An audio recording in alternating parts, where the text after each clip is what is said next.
Esse vídeo aqui você vai acompanhar mais um corte aqui do canal, certo? Então um corte aí, maneiríssimo aí, uma análise junto com a rapaziada do Análise Verdão, certo? Então, quem puder dar moral nos dois canais, certo? Aqui inscrição e like, e lá também, mano, dá essa moral pra quem faz um trampo muito da hora, certo? Então fica aí com o corte. Acho que é válido até, né, mano? É válido até.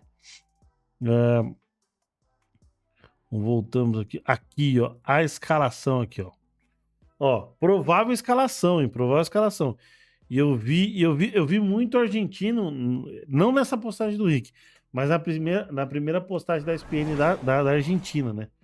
E aí era aqui, ó, Armani, o Montiel, o Quarta, o Paulo Dias, o Acunha, o Otílio Pérez, Galopo, Castanho, o Fernandes e o Salas.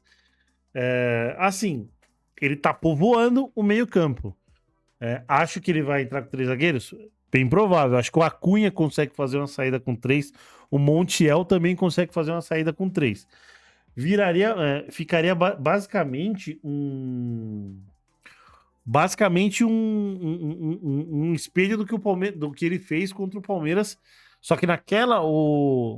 Ele põe um 3 zagueiros, só que ele consegue engolir o Palmeiras em todos os setores, né, mano? Em todos os setores. Dessa vez, ele precisa de um gol para igualar, né? Lá ele precisava de 3 para igualar. Então, assim, pode ser que ele entre com 3 zagueiros. Eu acho muito provável o Galhardo entrar com 3 zagueiros. E aí, o que vocês acham? Vocês acham que é 3 zagueiros? Vocês acham que é um 4-4-2? Que ele vai tentar. Porque assim, o Acunha e o Montiel não são assim apoiadores, né? Não são caras de chegar na linha de fundo, né? E aí, perguntar pra vocês. Eu acho que vai de 3 zagueiros, né, mano? Não sei se tem alguma fala aqui, ó, né? Sobre o.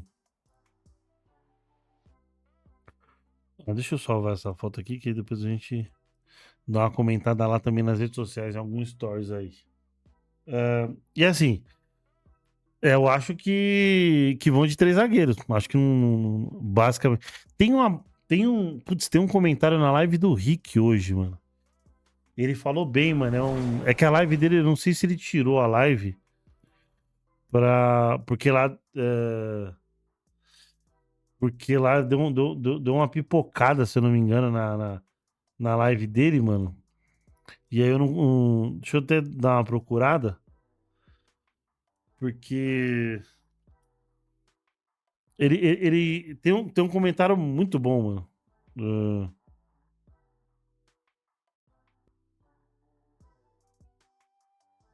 Eu acho que ele tirou a live. Ao vivo aqui. Eu acho que ele tirou a live lá, mano. Acho que ele tirou a live. Porque a live dele deu uma travada. Foram comentários muito bons de falar da movimentação, né? Até a movimentação com o Paulinho até. Com o Paulinho. Então, não temos esse teco do vídeo do Rick aqui, né, mano? Então é isso, eu acho que vai com 3. Eu não sei se o Análise. Será que o Análise Verdão tem, mano? Análise Verdão, vamos ver se o Análise. É que o Análise Verdão tem um vídeo muito bom. A tática de Palmeiras e River saiu há 1 hora atrás, mano. Boa, tamo junto, Fernando Rodrigues. Muito obrigado aí, ó. Pelo like aí, pela moral. Então, quem puder aí, ó, like e inscrição. Cara, tem um vídeo do Análise Verdão que os caras são muito bons. Então, nessa do que eu tô pensando de 3 zagueiros, os caras são monstros, fazem um trampo absurdo de análise aí, né? E aí dá pra gente já dar aquela observada no Análise Verdão aí também, viu? Muda da ida pra volta. Vem com a gente conferir. Aqui, ó. Com a gente conferir. Vantagem para a volta no Allianz Parque. Mas quais são os segredos dessa partida? O que muda da ida pra volta? Vem com a gente conferir. E vamos lá, meus amigos. É fato que o River vai... Meu ponto sobre o árbitro é o jogo contra o Boca. É uma loucura um cara manter um jogo com menos de 50 minutos. Mano. É insano, é insano. Foram 37 minutos de bola parada, se eu não me engano, né? Ele me dá 7 minutos de acréscimo. 3 no primeiro tempo e 4 no segundo. A gente vai entrar nessa do juiz aí. Mas aí, não sei se você viu a escalação, ou Douglas. A dúvida é, porque ele tá com o Montiel e o Acunha, e o Quarta e o Paulo Dias. E aí eu não sei se ele vai usar um 3 zagueiros e liberar um dos dois, né? Ou ele libera o Montiel, que foi um cara que deu um trabalhinho em 2020. É um cara que deu um trabalho em 2020. E acho que o Análise Verdão deve ter algo aí pontual pra falar, mano. Vai ter que vir mudado pro jogo da volta, não só por desfalques, como também pela necessidade de buscar o resultado, né? Lá pelo lado dos argentinos, o Driussi, atacante, tá fora do jogo de volta por uma lesão e deve ser substituído pelo Borja, um velho conhecido aí do torcedor palmeirense. Bom, além disso, o Galopo volta de suspensão e deve ser titular ali no meio-campo do River, pensando num River um pouco mais ofensivo. E outra coisa que deve mudar da ida pra volta é que provavelmente o Marcelo Gallardo vai desfazer aquele esquema com 3 zagueiros e deve montar um time dessa vez com 4 defensores. Já pelo lado do Palmeiras, o quê? Então, pela análise dele já é algo diferente do que eu tô pensando. Tô pensando dele fazer o que o Abel faz, né? Joga um lateral pra saída com 3 e eles estão achando que é 4 na defesa. Kelvin virou dúvida depois da pancada que ele tomou lá no jogo de ida, então a gente pode ver o Giai como titular, assim como foi contra o Fortaleza, mas tirando isso, deve ser um time bem próximo com o do jogo de ida que enfrentou o River lá na Argentina, até porque o Abel poupou todos os titulares contra o Fortaleza, né? Só o Everton ficou no time. Então bora lá projetar como a eliminatória muda taticamente do primeiro pro segundo jogo, mas antes disso a gente tem um recadinho muito importante da nossa parceira de longa data, a KTO. Lá na KTO você pode fazer uma... Pô, dá uma moral pra rapaziada, ó, KTO, patrocinador da rapaziada aí, certo? Só pra não ficar perdendo tanto tempo, mas dê a moral aí, ó, KTO é patrocinadora lá do Análise Verdão. Eu não tenho nenhum patrocínio da KTO, então, só pra dar a moral pra rapaziada aí, certo? KTO. Dado o recado, bora agora pro campinho montar esse time do River aqui, né, Léo? Que acho que vem bastante mudado do jogo de ida. É isso, acho que o Gallardo vai ser forçado a fazer algumas substituições, né? Vale lembrar que o River enfrentou o Atlético Tucumã no mesmo dia e horário que o Palmeiras enfrentou o Fortaleza e eles tomaram 2-0 na cabeça. Não foi fácil. Então o River tá complicado, mas deve ter o Armani no gol, né? Padrão, Franco Armani é o goleiro titular desse River, com o Montiel na lateral direita, que também não jogou, foi poupado contra o Tucumã. Quem jogou foi o Bustos. Exatamente. E aí, o Acunha na lateral esquerda, mesma coisa, né? Jogou o Milton Casco contra o Tucumã, foi poupado. O interminável Milton Casco. E aí, na zaga, eu apostaria numa dupla com Martínez Quarta e Riveiro. Tá, pode ser. Eu acho que o Martínez Quarta é meio que certeza. Entrou bem no jogo contra o Palmeiras, né? Deu uma melhorada da impressão que tinha ficado nos jogos anteriores. Sim. E também ele não jogou esse jogo, né? Contra o Atlético Tucumã. Então, eu coloco o Riveiro porque eu acho que ele é o zagueiro mais regular do River. Ele é um zagueiro canhoto, né? E o Paulo Dias... Não, o Paulo Dias é complicado, cara. Foi complicado. No jogo de ida, o Palmeiras deitou em cima do Paulo Dias. Então, acho que deve ser essa linha de defesa. E aí... Porque, assim, o Paulo Dias, ele sofre demais com o Vitor Roque, né, mano? Acho que o Vitor Roque põe ele no bolso, né, mano? Acho que até faz um pouco de sentido eles pensarem em substituir essa peça, né, mano? Aí no meio-campo, o que você aposta? O Enzo Pérez. Será? Eu acho que não tem como fugir, cara. O Enzo Pérez é A difícil. torcida tá brigada com o Enzo Pérez. É um jogador velho, né? Eu não me surpreenderia de ver um Portilho de camisa 5.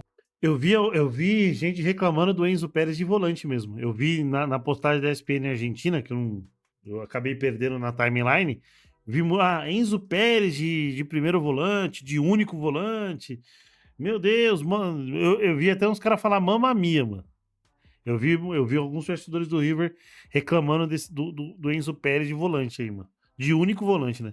Pode ser também. Mas se quiser, a gente pode Eu acho que ele vai de Enzo Pérez, vai pela fica esse adendo. Hierarquia, né? Perfeito. Como diriam eles. E aí, o Galarza foi titular contra o Tucumã e fez uma partida terrível. O Galarza esse tá sendo bem criticado Esse tá sendo bem criticado, então acho que não deve jogar. O Galopo é um que talvez ganhe a vaga, né? Eu acho que sim, o Galo, pra mim, surpreendentemente, um dos melhores jogadores do River no ano, eu acho. Ele foi muito bem em boa parte do Campeonato Argentino, teve a expulsão contra o Libertad, mas também vinha num jogo bom.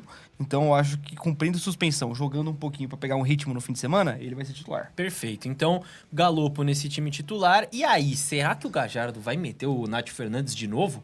Vai de Enzo Pérez e Nath Fernandes? Cara, Ou vai colocar um Castanho? então é complicado, né? Não sei, de verdade. Eu acho que o Castanho é um cara que, por não ter jogado também nesse primeiro jogo, ele pode até entrar pra fazer esse camisa 5 aqui no lugar do Enzo Pérez, mas é pouco provável. Eu acho que o Castanho até pra dar um balanço um pouco maior. Então, porque eu acho que ele vem de quinto. Então, assim, esse meio campo, assim, tem muita gente criticando o Nath Fernandes que tá muito fora de ritmo lá, mano. Não é do jogo da ida, é de outros jogos do Campeonato Argentino também. Então, ele tá meio que se arrastando. Tá chegando a uma certa idade, né? E etc. Então, acho que o Nath Fernandes também tá. O torcedor do River tá torcendo o nariz por ele lá, mano. O Quarta deu muita sorte no arremate, né? Mas pelo desvio que, por mérito, mas o Paulo Dias já dá pra pesar na mente, né? Do cara, né? Ou ir forçar e levar outro amarelo. E ficou fora. Não é ficar fora, mas ele dá uma aliviada nas chegadas, né? Ou ele fica assim, ó. Se eu chegar mais duro, eu vou ser expulso, né? Apesar que pra juizada aí só ferra o Palmeiras aí, né, mano? O Edu aí, ó. Tamo junto, boa noite. Não, like dado, meu brother. Tamo junto, é nóis, mano. É nóis, Edu de Santo André. É nóis, irmão. Inteiro depois. Então, aí fica uma vaga que pra mim é entre Quinteiro e Nath Fernandes. Por mais que o Nath Justo. tenha jogado mais como esse um pouco mais atrás, eu acho que ele pode entrar aqui na frente também com ou ele ou o Quinteiro. A grande dúvida é quem vai ser, né? Eu acho que vai ser o Quinteiro pelo impacto que ele teve no jogo de ida. Tá. Ele entrou, mexe no time, né? É um cara que realmente vindo bastante da direita pra dentro também em alguns Exato. momentos.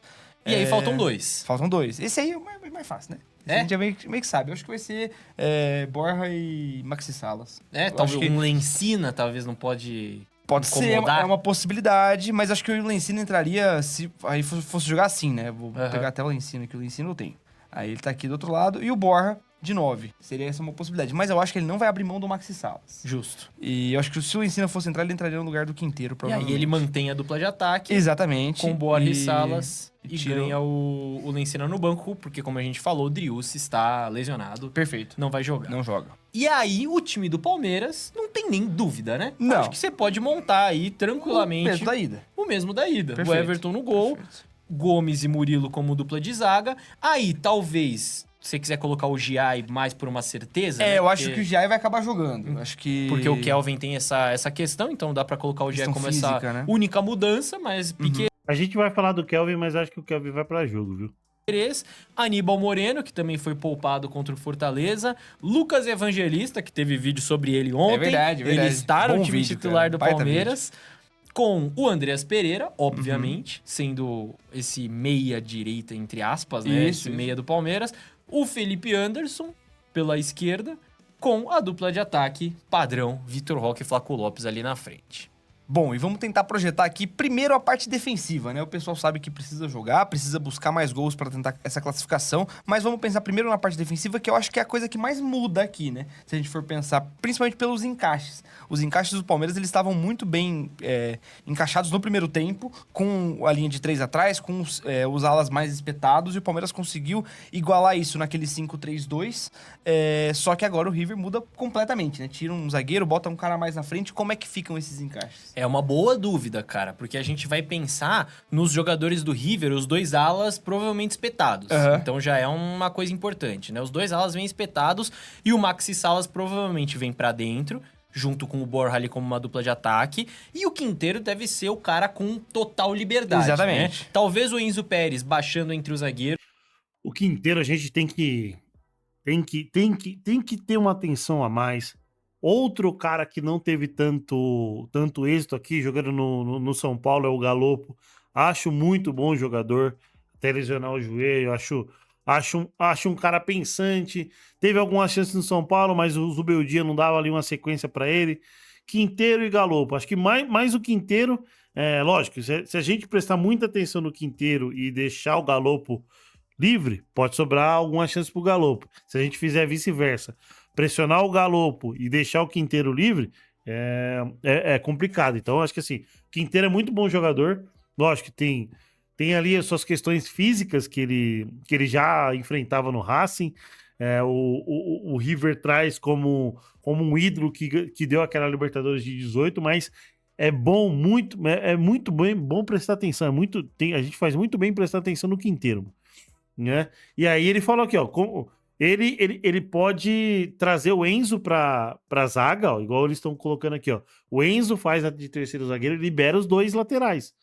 Eles não têm tantas características de apoio, mas eles podem bagunçar e atrapalhar lá. Eles podem encher o saco. Achar uma bola pro Salas, achar uma bola pro próprio Quinteiro. Eles não precisam ir lá e cruzar ou dar uma assistência. É só livrar e achar um bom passe pro Quinteiro, um bom passe pro Borja, que sabe fazer uns golzinhos. Perdia muito gol no Palmeiras, mas sabe fazer uns golzinhos. Então, acho que assim, Galopo e Quinteiro a gente teria que ter atenções redobradas. É lógico, se vacilar com o Borja, ele vai meter gol, porque essa maldita lei do ex aí é foda. Ou seja, uma coisa que a gente veja. E aí, uma coisa que eu já começo a pensar se o Enzo Pérez fizer essa função de baixar entre os zagueiros, vir um pouco mais à frente, um desses dois atacantes do Palmeiras vai ter que ir nele. Vai ter que grudar nele, cara. Perfeito. Vai ter que fazer essa função de, às vezes, dar alguns passos pra trás junto com o Enzo Pérez, mas por um bem maior aqui. Perfeito. Porque o Enzo Pérez também não vai chegar tanto lá na frente, né? Então, talvez seja uma função importante pra que aí o Palmeiras consiga bater os 3 meio-campistas com os 3 meio-campistas do River, né? Galopo, Quinteiro e Castanho, com Evangelista, Aníbal e Andreas Pereira. E aí você tem o Andreas Pereira marcando um pouco mais por dentro, assim como foi no jogo de ida.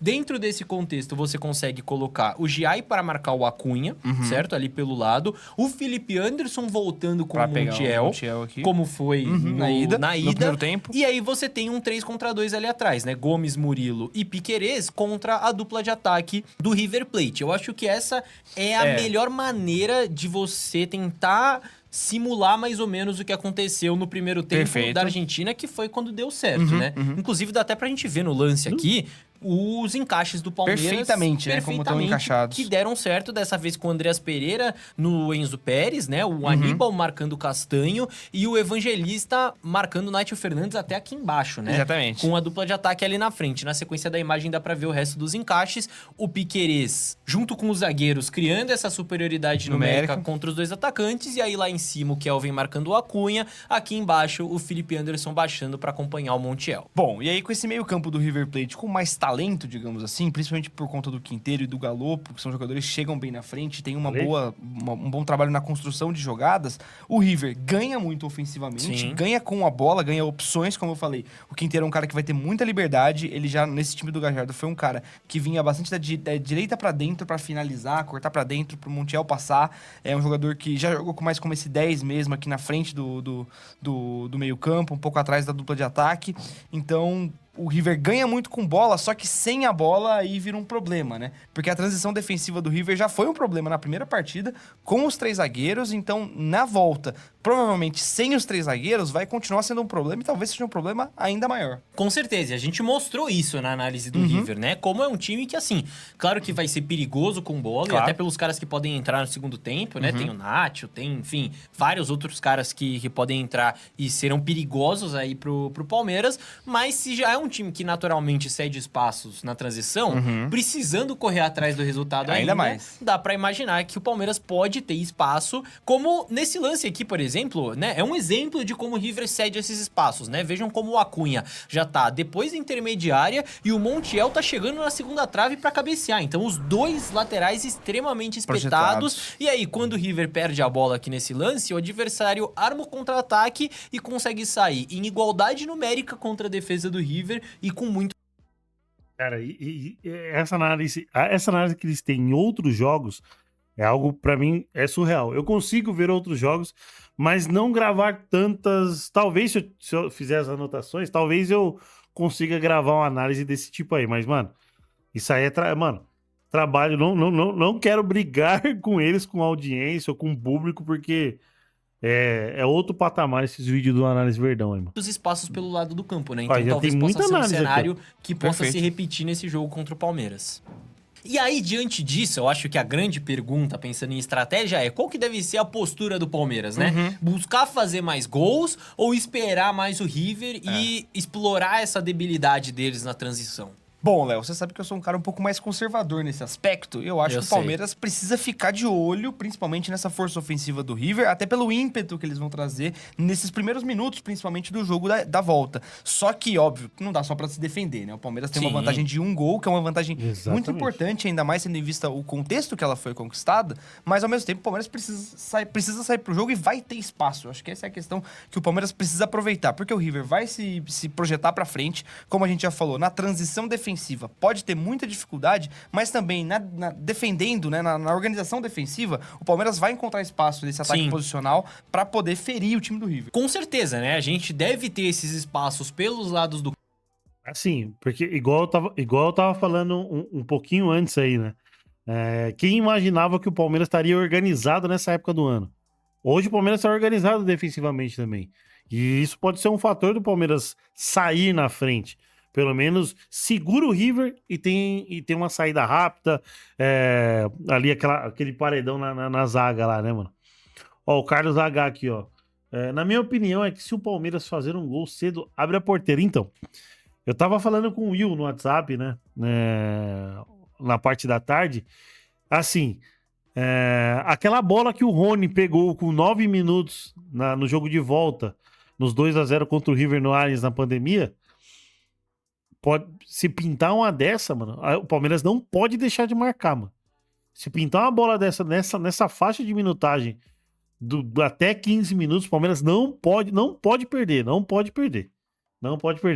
Conforme o jogo vai passando, o jogo fica truncado, etc. E aí poucas chances no segundo tempo, acontece uma ali, às vezes pode perder. Acho que pela circunstância do jogo estar mais travado, pode ser que não faça tanta diferença. Mas com 15 minutos estão os dois times se estudando. Se pintar uma chance daquela que o Rony teve e o Armani pegou, o Palmeiras não pode perder essa chance. Não pode. E aí o Carlos completa aqui, ó. Mas ainda tem uns erros medonhos ali atrás, do meio para trás. Do meio para... Oh, perdão. Vou ler de novo. Mas ainda tem uns erros medonhos ali atrás. Do meio pra frente tá nítido que encaixou. Mas aí você fala o erro do Mikael. Porque eu acho que o gol contra o Inter é uma pichotada pra trás, né, mano? O Gomes dá uma pichotada pra trás, pega o Kelvin todo desprecavido e o Carboneiro sai lá e sai na cara do Everton e faz o gol, né, mano?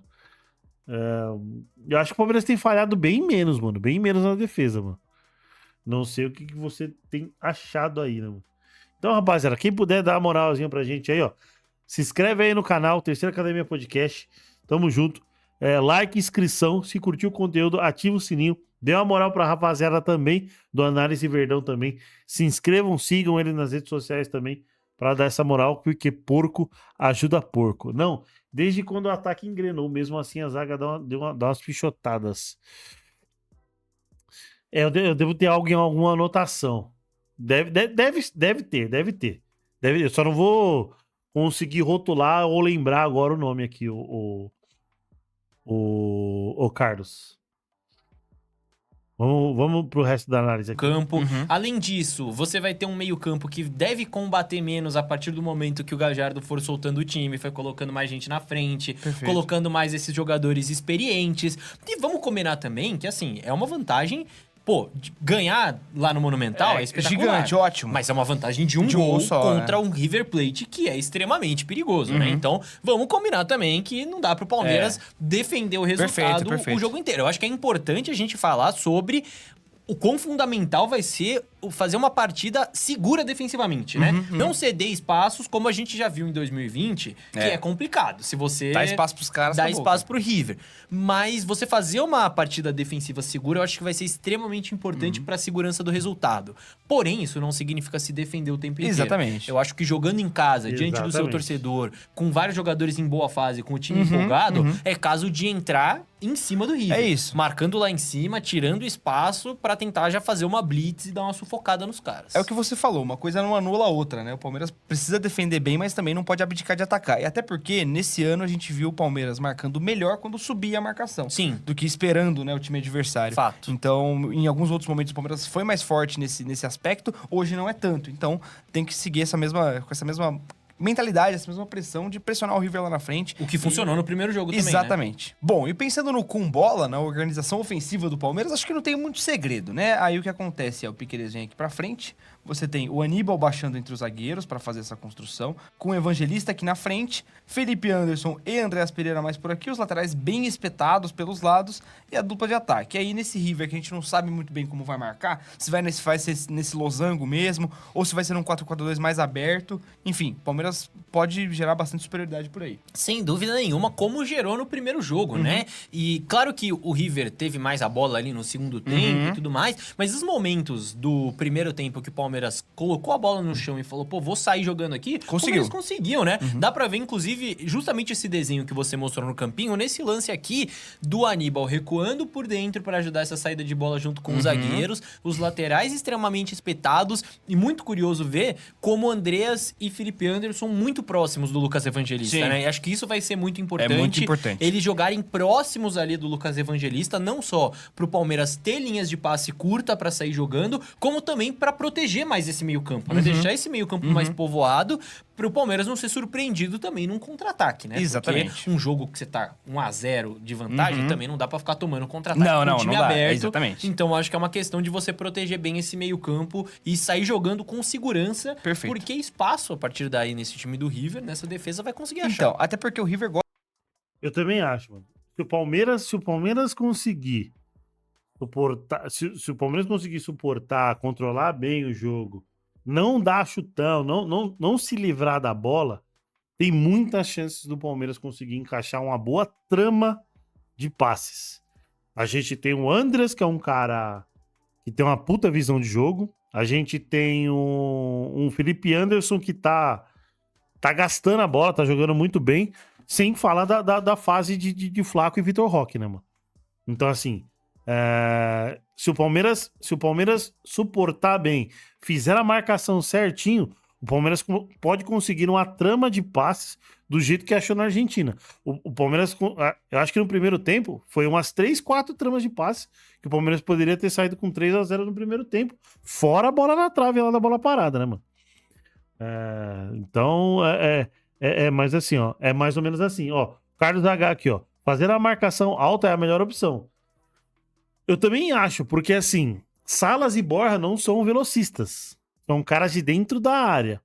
Aí a atenção é, por exemplo, o Quinteiro arrumar uma bola pra um ala, pra um Castanho, pra um Galopo, por exemplo, tá ligado? Então é assim, marcação alta pode resolver um pouco essa questão aí da gente surpreender eles, né, mano? Ó, sempre aproveitando a natureza aqui, ó. Já sabe se esgotou o ingresso, Elião? 45 mil. Temos algumas parciais aqui. A gente já fala aqui, ô Teixeira. Tamo junto, mano. Vamos pro finalzinho aí da análise da rapaziada aqui. Gosta de subir essa pressão, né? Então você já tem aqui os encaixes mais bem definidos, esses jogadores de meio vão subindo e aí deixa o espaço pra quando o Palmeiras quebra essa primeira linha de marcação. Olha o espaço que fica aqui pelo lado, Sim, por exemplo. e até do lado oposto, né? Eles balançam. Exatamente. Ó, checagem de gol, hein? Checagem de gol. Bom, Esteban. Agora você desligou o microfone. Ele se atrapalhou Ele todo. desligou Mas- o microfone. Não, é natural. É natural. Olha só. Não foi gol. Era um gol do Vélez, hein, mano? Era um gol do Vélez, hein? Agora o microfone tá ligado. Vamos lá, o anúncio oficial. Era um gol do Vélez. Olha o anúncio oficial. Ele desligou de novo. Tá desligado. Ele, de um lado, ele se comunica com a equipe, com a cabine do VAR. Agora. Tá desligando. tá dizendo que A bola não entrou. não funciona o equipamento dele. Bom, vamos continuar o resto da análise aqui, ó. Eu só vi a checagem do VAR Gente, aqui, Pra esse eu lado coloquei. da bola. Exatamente, então o Palmeiras vai encontrar esses espaços. Precisa sair bem dessa primeira pressão do River, que é um time que gosta de subir a pressão, pressionar lá em cima, e aí, a partir disso, aproveitar os espaços que vai ter. É um jogo meio que de erro zero nesse aspecto. O Palmeiras tem que aproveitar para pelo menos criar as chances quando tiver espaço. E o Palmeiras vai estar com muito mais confiança do que Claro, o River, né? claro. Dá pra dizer, o que é um outro aspecto importante. Além disso, outra coisa que a gente falou antes do jogo de ida e que vale a pena a gente mencionar de novo, porque num mata-mata como esse, né, de dois grandes times, a bola aérea pode fazer toda a muito diferença, importante. como destravou o jogo pro Palmeiras na ida, né? É. Golzinho com 6 minutos de jogo de bola É parada, outra já coisa. tira um peso do time. E ó, a bola parada do Palmeiras tem sido uma grande força do time nesse momento da temporada. Nos últimos 5 jogos, o Palmeiras fez 3 gols de bola parada. Foi assim, contra o Sport, contra o Inter e contra o River na ida, né? Um gol importantíssimo do Gustavo Gomes. Quase 2, inclusive, né? Porque teve uma Teve bola quase na 2. trave. Bola do Evangelista na trave. E Isso, como a gente exatamente. falou, a defesa do River é uma defesa que tem uma estatura um pouco mais baixa. O Palmeiras pode se aproveitar disso. E além disso, em termos de posicionamento, o Palmeiras deu um show no primeiro jogo, né? Sim. Porque o primeiro gol sai numa jogada que a bola vai no segundo pau. A primeira é uma jogada. Essa bola do Evangelista vai no primeiro pau. Então, assim, o Palmeiras tem uma variedade de jogadas muito interessante nas bolas paradas. E num jogo como esse, É pode muito ser importante. extremamente importante, pode ser decisivo pro Palmeiras. Além de tudo isso, além de toda a tática que a gente citou aqui, do Palmeiras atacando, do Palmeiras se defendendo, da importância das bolas paradas, dos contra-ataques, enfim, falamos de todos os aspectos do jogo. Perfeito. Acho que vale mencionar aqui também a importância de alguns aspectos extra-tática para que o Palmeiras não repita o que aconteceu em 2020 contra esse mesmo River, que o Palmeiras, óbvio, criou uma vantagem muito maior no primeiro jogo, talvez chegou confiante demais pro segundo jogo. Acho que uma vantagem de um gol só possa deixar o Palmeiras mais ligado. tranquilo nesse sentido, né? Mais ligado, exatamente. Só que é muito importante o Palmeiras aproveitar as chances que criar, né? Para poder aumentar essa Exatamente. vantagem ao longo do jogo, Perfeito. não gerar mais pressão. E saber também esfriar o jogo no momento certo, não cair na pilha do River, né? Então, aquele jogo de 2020 ficou aquela correria, aquele lá e cá. É importante também o Palmeiras saber a hora de colocar a bola no chão, esfriar o jogo, não cair na pilha, esfriar o River pra poder trabalhar também com essa Perfeito. vantagem que criou. E você, o que espera pra esse jogo de volta? Tá confiante que o Palmeiras vai conseguir se classificar pra semifinal? Agradecer a rapaziada aí, certo? Do Análise Verdão. Vamos dar uma moralzinha aqui, ó. Pra rapaziada, certo? Ó, inscrito no canal. Então, quem puder dar essa moral aqui, ó. Análise Verdão, mano. Cara, é conteúdo da melhor qualidade aí. E é isso, mano. Tamo junto aí, obrigado. Vou dar uma moral pra rapaziada. Depois eu posto esse corte aí separado aí. Marco eles lá. Troco uma ideias aí pra usufruir das imagens deles aí. Então tamo junto aí. Obrigado aí. Então quem puder, inscrição nos 2 canais, hein? Terceira Academia Podcast e Análise Verdão também, que os caras são brabos. Os caras são brabos.